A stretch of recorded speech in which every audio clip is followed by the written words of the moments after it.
السلام علیکم۔ Arbaaz info centre میں آپ کو خوش آمدید۔ میں اسلام کے بارے میں کانٹینٹ بناتا ہوں۔ اگر آپ کو اسلامک نالج حاصل کرنی ہے تو ہمارے چینل کو سبسکرائب کر لیں اور بیل آئیکن بھی پریس کر لیں۔ آج کی ویڈیو ہم صبر کے بارے میں بات کریں گے اور ہم جانیں گے کہ صابر بندہ کون ہوتا ہے۔ دوستوں، صبر لفظ عربی زبان کا لفظ ہے جو کہ صبار سے نکلا ہے، اور صبار ایک پودا ہے جو صحرا میں اگتا ہے۔ یہ پودا اپنی اس صلاحیت کے بارے میں جانا جاتا ہے کہ یہ پودا سخت اور خشک آب و ہوا میں بھی اگ جاتا ہے۔ اس پودے کو اگنے کے لیے بہت کم پانی کی ضرورت ہوتی ہے۔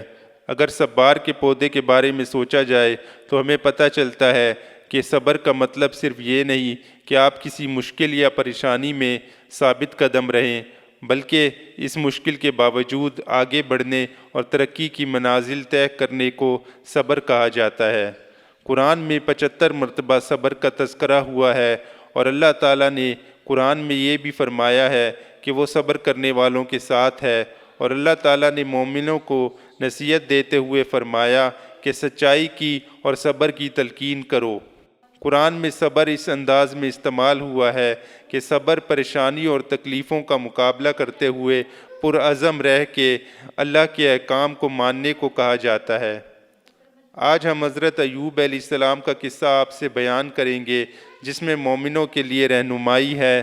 حضرت ایوب علیہ السلام کے پاس کثیر مال و متاع کے علاوہ ان کے اہل و عیال اور قرابت دار بھی کثیر تعداد میں تھے، لیکن پھر ان کے پاس سے یہ سب کچھ جاتا رہا، اور وہ بہت سے جسمانی عوارض میں مبتلا ہو گئے، اور یہ حالت ہو گئی کہ ان کے دل اور زبان کے علاوہ ان کے جسم کا کوئی عضو صحیح و سالم نہ رہا۔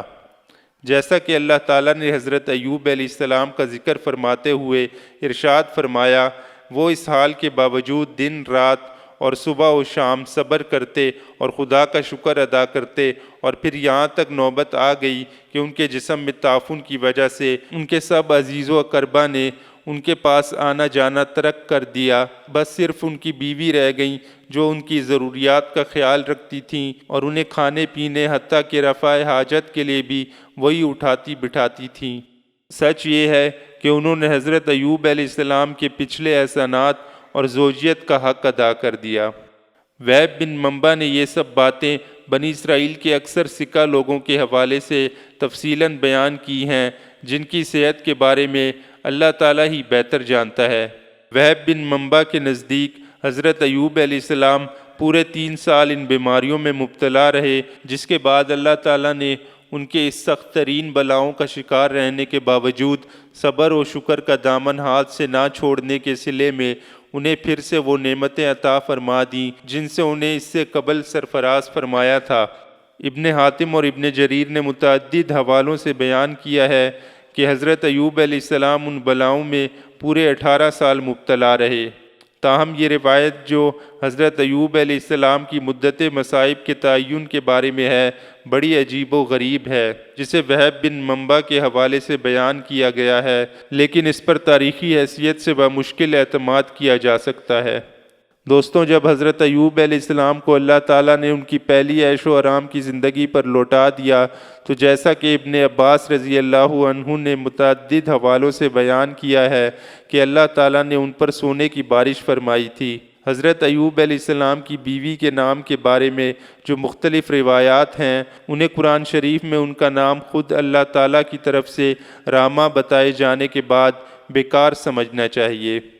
دہاق نے ابن عباس رضی اللہ عنہ کے حوالے سے بیان کیا ہے کہ حضرت ایوب علیہ السلام پر مصائب کے اختتام اور ان کے صبر و شکر کے صلے میں اللہ تعالیٰ کی طرف سے ان کی اصلی جسمانی حالت اور امیرانہ زندگی کی طرف لوٹائے جانے کے بعد ان کی بیوی راما کے بطن سے ان کے 27 بیٹے پیدا ہوئے تھے، اور حضرت ایوب علیہ السلام نے ان مصائب کے بعد روم میں 70 سال گزارے تھے۔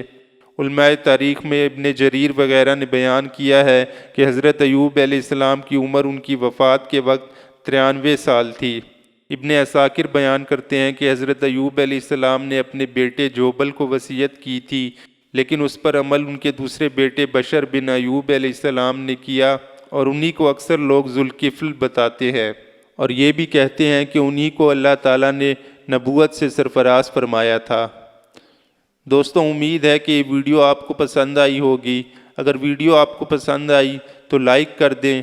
میں ایک اور اسلامک ویڈیو کے ساتھ حاضر ہوں گا۔ اپنا ڈھیر سارا خیال رکھیے۔ اللہ حافظ۔